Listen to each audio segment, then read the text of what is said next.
Hello, folks, and happy Wednesday. I appreciate you taking a minute to join me this evening. I wanted to talk today about power, authority. In the year 1870, the Catholic Church, which remember up until the Protestant Reformation was the church, they had declared that when the Pope spoke on any matters of any matters in an official manner, or any matters concerning doctrine, that the Pope was infallible. It was an infallibility that when he spoke on matters of doctrine, he could not tell a lie. Whatever he said was golden and was fact and was true.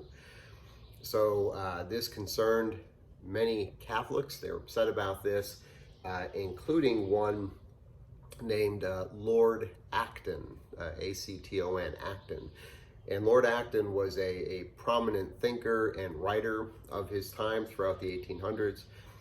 And he was concerned about this because he realized that there was always a person or a group of people that were always looking to impose their will on someone else.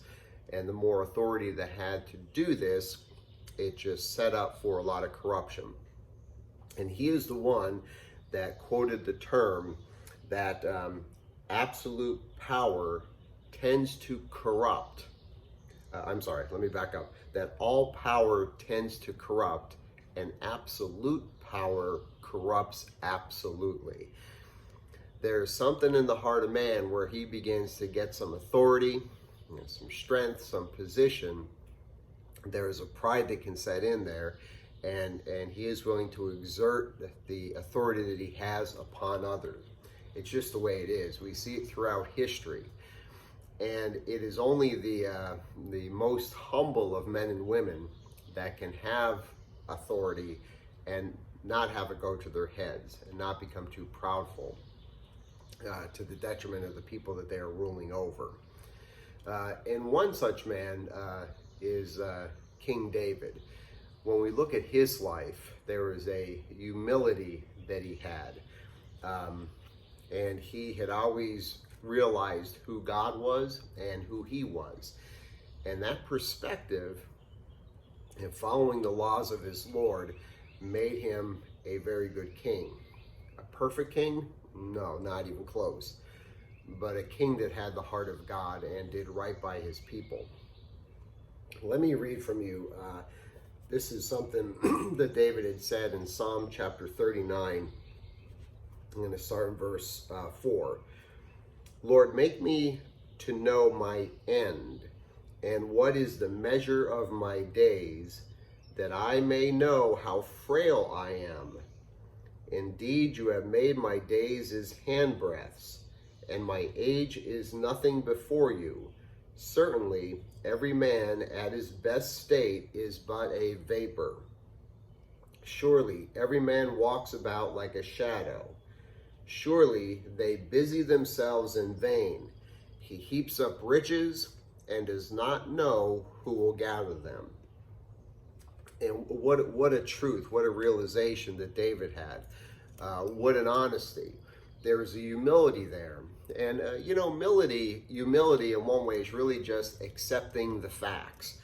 You realize that you ain't that great and that God is. And David, when many times in our lives we feel, with the time I have left, I'm going to do this. I'm going to build that barn. I'm going to achieve this award. I'm going to be that man or woman because I only have so much time, or I know I at least have this much time. And David is willing to admit, Lord, I don't know how much time I have. I know it's short though. And no matter how many years you give me, it's just a breath. So that realization, that humility, it just kept the power from going to his head. So if it is true that power can corrupt and absolute power can corrupt absolutely, and I know that none of you are probably going to be a king or a president or a pope, but do you even want that power and authority for your own life. After all, you should be in charge. It's your life. If you've got 75, 90 years, whatever the Lord's given you, do you want to have absolute control over it? Do you want to be in charge? Make your calls. Do what you want. Do what you desire. Follow whatever thing comes into your mind, into your heart. Just pursue it. Do you really want that power in your own life? Me, I don't. Not at all. Sure, there are things I desire. There are things I would like to see for myself, but ultimately, I see and I realize, and I know that most of us do as well, we are frail human beings. We're prone to foolishness. We're prone to pride. And whatever position we have, we want to be content with that. Whatever decisions are to be made, we want to leave those with the Lord, and we trust in His guidance. But pride is something that dwells within us, that desire that we would be in control of our own lives. But as Christians, we have relinquished that.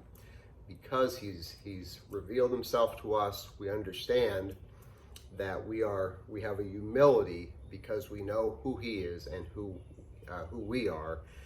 And any ultimate decisions, even about our own personal lives, we leave those to the Lord.